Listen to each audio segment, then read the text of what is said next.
Bismillahirrahmanirrahim. Assalamualaikum warahmatullahi wabarakatuh. Alhamdulillahi wassalatu wassalamu ala rasulillah wa ala alihi wa sahbihi wa mawalah wa la hawla wa la quwata illa billahi wa ba'du. Baik, kita lanjutkan kajian kita. Masih membahas hadis Arba'in Nawawi. Dan pagi ini kita sudah masuk pada hadis Abi Najih Al-Irbad Ibni Sariyata radhiyallahu anhu. Baik, kita baca hadisnya. An Abi Najih Al-Irbad Ibni Sariyata radhiyallahu anhu qala wa'adhana Rasulullah sallallahu alaihi wasallam mau'idatan wajilat minhal qulub wa dharifat minhal uyun. Faqulna ya Rasulullah ka'annaha mau'idatu muwaddi'in fa'awsina.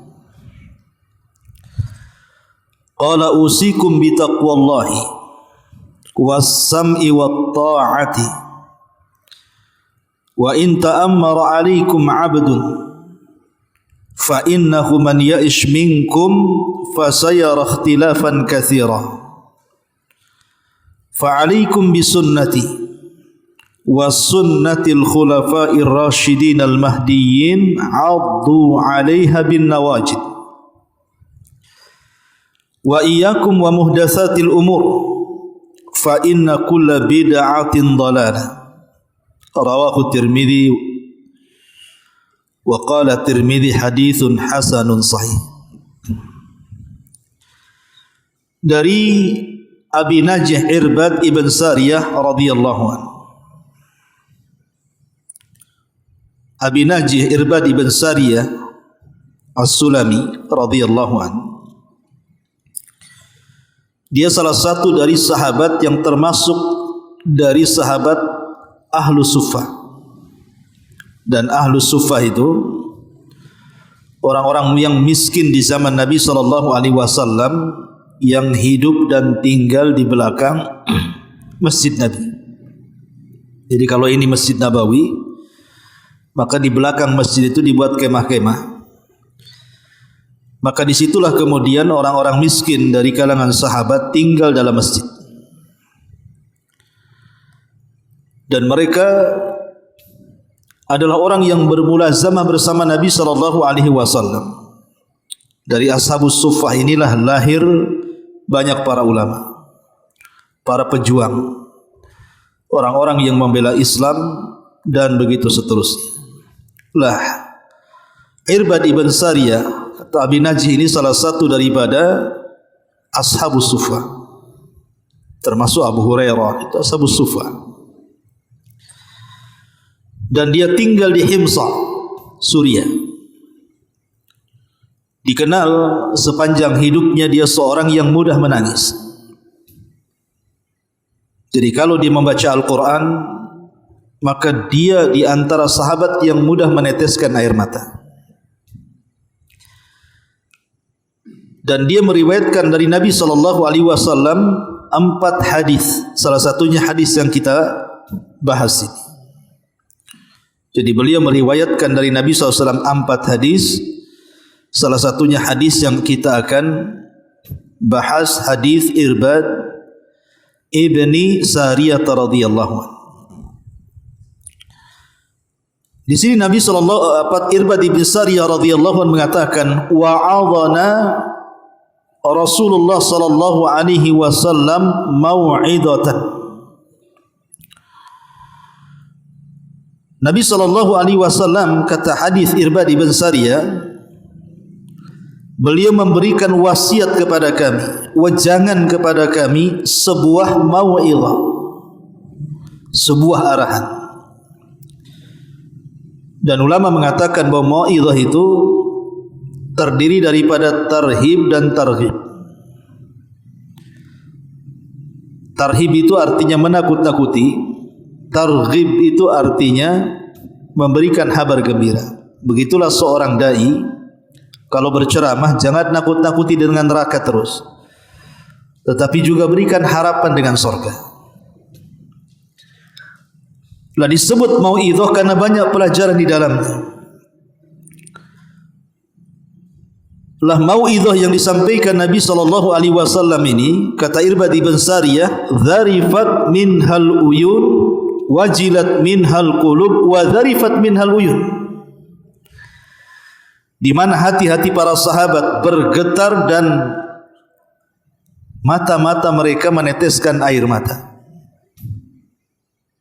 Makanya kemudian dikatakan ka'annaha mau'izatu muwaddi'in, seolah-olah nasihat atau mau'izah yang disampaikan Rasul itu adalah nasihat terakhir yang akan disampaikan beliau. Sebagian ulama hadis mengatakan boleh jadi karena panjangnya nasihat tidak sebagaimana biasa, atau karena nasihatnya penuh dengan pengaruh, mempengaruhi jiwa para sahabat sehingga mereka meneteskan air mata dan bergetar jiwa-jiwa mereka sehingga menyangka para sahabat bahwa ini adalah nasihat terakhir. Makanya para sahabat mengatakan, "Fa'ausina ya Rasulullah." Berikan wasiat kepada kami wahai Rasul. Maka Nabi SAW mengatakan, "Usikum bitaqwallah." Aku wasiatkan kalian untuk senantiasa bertakwa kepada Allah. Dan takwa itu secara global adalah menjalankan perintah dan menjauhi larangan. Umar bin Khattab radhiyallahu an pernah bertanya kepada Ka'ab al-Akhbar soal makna daripada takwa. Maka Ka'ab al-Akhbar mengatakan, bagaimana kalau seandainya engkau wahai Amirul Mukminin berjalan di sebuah jalan di mana di jalan itu penuh dengan duri dan hal-hal yang membahayakan? Apa yang akan kau lakukan di jalan itu? Maka Umar radhiyallahu mengatakan, saya akan hati-hati supaya saya tidak terkena tembusan duri-duri jalan. Kata Ka'ab al-Akhbar, itulah takwa. Takwa itu hati-hati, jangan sampai seseorang mencelakakan dirinya dengan kemaksiatan-kemaksiatan. Ali radhiyallahu an juga mendefinisikan soal takwa. Kata Ali radhiyallahu an, takwa itu terdiri daripada 4 kalimat. Pertama, al-khawfu minal jalil, takut kepada Allah. Yang kedua, al-amalu bitanzil, mengamalkan apapun yang diturunkan oleh Allah dari Al-Quran dan Sunnah. Kemudian yang ketiga, ar-ridha bil qalil, merasa cukup dengan pemberian Allah walaupun sedikit. Kemudian yang keempat, al-isti'dad liyaumir rahil, persiapan diri mengumpulkan banyak bekal untuk setelah kematian. Itulah takwa, kata Ali. Abdullah bin Umar radhiyallahu anhuma pernah ditanya apa itu takwa. Maka Abdullah bin Umar radhiyallahu anhuma mengatakan, alla tadunanna annaka khairun min ahadin. Takwa adalah engkau tidak menganggap dirimu jauh lebih baik dibandingkan orang. Artinya takwa tidak menunjukkan sifat ujub, bahwa dirinya jauh lebih baik dibandingkan orang. Jadi takwa adalah orang yang tidak menyangka dirinya jauh lebih baik dibandingkan orang. Itulah takwa, kata Abdullah bin Umar radhiyallahu anhum. Abdullah bin Mas'ud radhiyallahu juga mengatakan ketika memaknai fala tamutunna illa wa antum muslimun, ya ayyuhalladzina amanu ittaqullaha haqqa tuqatih fala tamutunna illa wa antum muslimun. Kata Abdullah bin Mas'ud, takwa adalah an yuta' fala yukfar,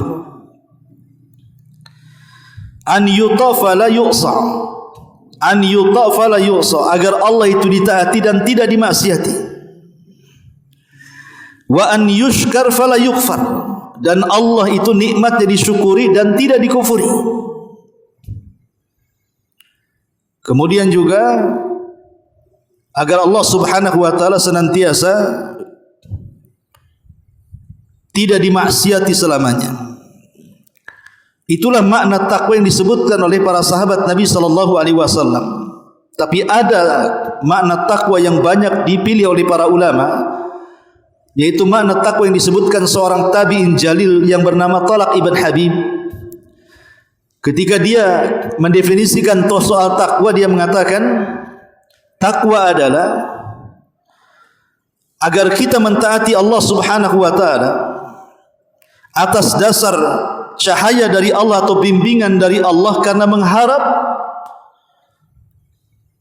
pahala dari Allah Subhanahu wa taala, dan agar engkau menjauhi kemaksiatan-kemaksiatannya sesuai dengan bimbingan Allah karena takut akan azab-azabnya. Itulah takwa yang paling, atau definisi takwa yang paling bagus yang disebutkan oleh para ulama. Yang disebutkan Talaq bin Habib, seorang ulama tabi'in, bahwa takwa adalah engkau mentaati Allah atas bimbingan Allah karena mengharap surga Allah, dan engkau takut kepada Allah karena bimbingan Allah, karena takut akan azab Allah. Itulah takwa. Kalau kita kumpulkan semua definisi takwa itu, artinya takwa itu menjalankan perintah dan menjauhi larangan. Itulah globalnya. Lah Nabi sallallahu alaihi wasallam mengatakan, usikum bitaqwallah. Wasiatkan kalian dengan takwa kepada Allah Azza wa Jalla. Kemudian was-sam'i wat-ta'ah, agar senantiasa mendengar dan meletakkan ketaatan. Maksudnya apa? Maksudnya agar kita senantiasa mendengar apa yang dikatakan pemerintah, dan agar kita senantiasa taat dengan apapun yang diputuskan pemerintah. Kalau pemerintah memutuskan sesuatu, wajib kita dengar dan wajib kita taat selama perintahnya tidak bermaksiat. Kalau perintahnya bermaksiat kepada Allah Subhanahu wa taala, la ta'ata li makhluqin fi ma'siyatil khaliq, tidak ada ketaatan kepada Allah dalam rangka bermaksiat kepada Sang Pencipta Allah Subhanahu wa taala. Tapi selama perintah dari pemerintah itu adalah sebuah kebaikan, tidak bertentangan dengan Al-Quran dan Sunnah, maka kita wajib dengar dan kita wajib taat. Wa in ta'ammara alaikum adun, walaupun pemerintah kalian dikuasai oleh hamba sahaya. Siapapun yang memerintah negeri ini tanpa pandang bulu, maka kita wajib dengar dan wajib taat untuk supaya tidak terjadi perpecahan di mana-mana. Kemudian Nabi SAW mengatakan, fa innahu man ya'ish minkum, maka siapapun yang hidup di antara kalian sepeninggalku, fasayara ikhtilafan katsira, maka dia akan melihat perselisihan yang banyak, perbalahan yang banyak yang akan kalian lihat kelak. Nabi SAW ingin mengatakan tentang sidqun nubuwah, kebenaran kenabian, bahwa apa yang dikatakan Rasul tidak mungkin dusta, pasti terjadi.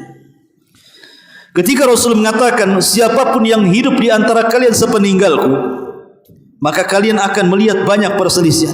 Seolah-olah Rasul mengatakan bahwa Islam akan berubah. Islam di zaman Rasul dan para sahabat itu akan berubah dengan seiringnya zaman dan waktu sepeninggal Nabi sallallahu alaihi wasallam. Dan itu terbukti. Kita tahu bahwa setelah khilafah nubuah 30 tahun, maka sudah tidak ada lagi khilafah. Selama 30 tahun berubah menjadi kekuasaan yang disebut dengan mulkun wa rahmah, kerajaan yang penuh dengan rahmat. Kemudian hilangnya kerajaan yang penuh dengan rahmat, datang kerajaan yang bercampur antara hak dan yang batil. Kemudian hilang kerajaan yang penuh dengan, yang bercampur antara hak dan yang batil, maka muncullah kerajaan yang penuh dengan kebatilan. Sampai nanti di akhir zaman barulah akan kembali kerajaan ala minhajin nubuwah yang dipimpin Al-Mahdi Al-Muntadhar. Sehingga kita tahu bahwa dari zaman Nabi SAW sampai ke zaman Al-Mahdi itu terjadi fase yang akan terjadi perubahan terhadap Islam. Makanya Nabi SAW mengatakan, sepeninggalku pasti kalian akan melihat perselisihan dalam Islam. Akan muncul kelompok-kelompok sesat seperti Khawarij, kemudian Syiah, Qadariyah, Jabariyah dan macam-macam kelompok yang merupakan sempalan Islam, sebagiannya keluar dari Islam, sebagian sesat dalam Islam. Tapi Nabi SAW mengatakan, fa'alaikum bisunnati wa sunnatil khulafa'ir rasyidin al-mahdiyyin. Tapi wajib atas kalian berpegang dengan sunnah. Jadi saat terjadi perselisihan, kembalilah kepada sunnahku dan sunnah para khulafa'ur rasyidin. Disinilah terjadi perselisihan ulama. Apa yang dimaksud sunnah para khulafa'ur rasyidin ini? Apakah yang dimaksud sunnah khulafa'ur rasyidin ini adalah sunnah yang tidak bertentangan dengan sunnah Nabi SAW? Kalau memang ini, lalu apa gunanya berpegang dengan khulafa'ur rasyidin? Langsung aja berpegang dengan Nabi. Kenapa mesti mencontoh para khulafa'ur rasyidin kalau toh juga apa yang dikatakan khulafa'ur rasyidin ini adalah apa yang disampaikan Nabi kepada mereka, kemudian oleh para sahabat disampaikan kepada kita. Kalau ini yang dimaksud, tidak perlu kita berpegang kepada sunnah para sahabat, langsung saja berpegang kepada sunnah Nabi. Tetapi ada yang memahami bahwa yang dimaksud sunnah khulafa'ur rasyidin adalah sunnah khusus yang bersumber dari para sahabat, yang berbeda dengan dari Nabi SAW, tapi tidak menyelisihi Nabi. Contoh umpamanya, ketika Ali radhiyallahu an memberikan hukuman cambuk kepada peminum khamr di masa kekhilafahannya, kebetulan ada seorang yang bernama Khalid ibn Utbah, itu minum khamr, ketangkap basah. Kemudian oleh Ali radhiyallahu an memerintahkan Abdullah ibn Ja'far untuk mencambuknya. Akhirnya kemudian Ali pun menghitung cambukan Abdullah ibn Ja'far kepada Khalid ibn Utbah. 1, 2, 3, 4 sampai 40 cambukan. Kemudian kata Ali, stop, jangan dilanjut. Kemudian Abdullah ibn Ja'far mengatakan, bukankah di masa Umar bin Khattab orang yang minum khamr itu dicambuk 80 kali?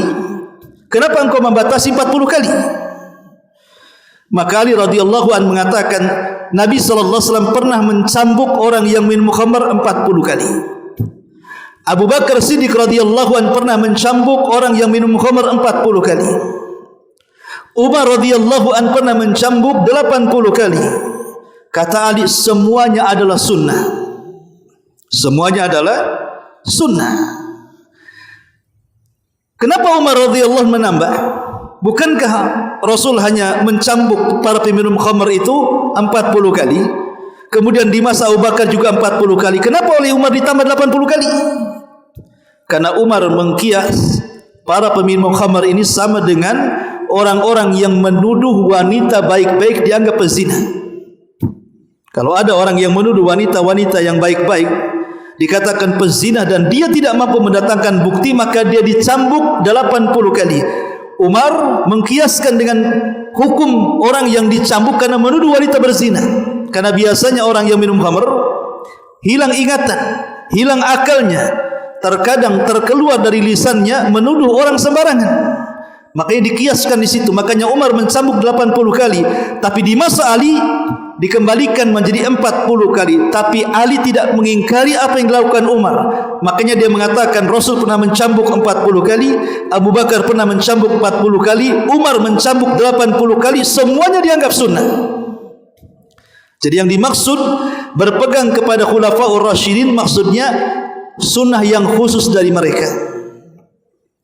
Karena Umar menambah dari 40 yang ditetapkan Nabi menjadi 80. Atau contoh yang lain, di masa Nabi SAW adzan Jumat 1 kali, di masa Abu Bakar adzan Jumat 1 kali, di masa Umar adzan Jumat 1 kali, di masa Utsman adzan Jumat 2 kali. Utsman menambah, padahal Rasul melakukan 1 kali adzan Jumat. Kemudian Abu Bakar dan Umar juga 1 kali. Di masa Utsman adzan Jumat 2 kali. Kenapa Utsman melakukannya? Karena di masa Utsman kaum muslimin makin banyak, sehingga kalau umpamanya seorang mengumandangkan azan Jumat tidak kedengaran ke pasar sana. Makanya kemudian Utsman meletakkan muadzin di pasar supaya mereka tahu bahwa ini datang waktu Jumat, sehingga mereka pulang mempersiapkan Jumat, kemudian langsung ke masjid dan azan lagi. Lah azan 2 kali yang ditentukan Utsman itu adalah sunnah khulafa ar-rasyidin. Jadi maksudnya ketika Rasul mengatakan fa'alaikum bisunnati, wajib atas kalian berpegang dengan sunnahku dan sunnah khulafa ar-rasyidin, maksudnya adalah bukan sunnah umum, tapi sunnah khusus yang datang dari mereka. Atau secara singkat adalah yang dimaksud sunnah khulafa ar-rasyidin adalah pemahaman para sahabat. Seolah-olah Rasul mengatakan wajib atas kalian berpegang dengan sunnahku dan pemahaman para sahabatku. Begitu cara penerjemahannya. Karena tidak ada pemahaman terbaik terhadap sunnah kecuali para sahabat. Para sahabat itu mereka murid langsung Rasul, menyaksikan turun ayat Al-Quran, kapan turun, untuk apa, di mana, apa maksudnya. Kalau mereka salah, datang Al-Quran yang turun menegur mereka. Dan mereka orang yang paling pasti berbahasa Arab.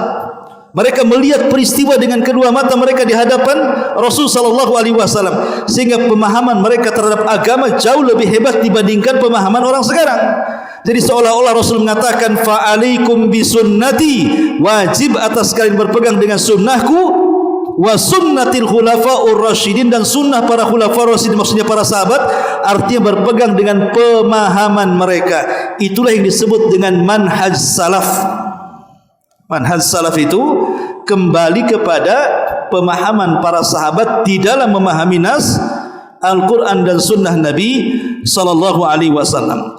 Kemudian Rasul mengatakan addu 'alaiha bin nawajid, maka gigitlah sunnah kalian, sunnah Nabi dan pemahaman para sahabat itu dengan gerham kalian, supaya jangan keluar, jangan lepas. Kemudian Rasul mengakhiri hadisnya, wa iyyakum wa muhdatsatil umur, hati-hati kalian dari perkara-perkara baru dalam agama. Fa inna kulla bid'atin dhalalah, karena setiap perkara baru itu bid'ah dan setiap bid'ah itu sesat. Hadis ini dikeluarkan Abi Daud dan Tirmidzi mengatakan hadis hasan sahih. Wallahu a'lam. Mudah-mudahan ada manfaatnya. Subhanakallahumma bihamdika asyhadu an la ilaha illa anta astaghfiruka wa atubu ilaik. Allahu taala alam. Assalamualaikum warahmatullahi wabarakatuh.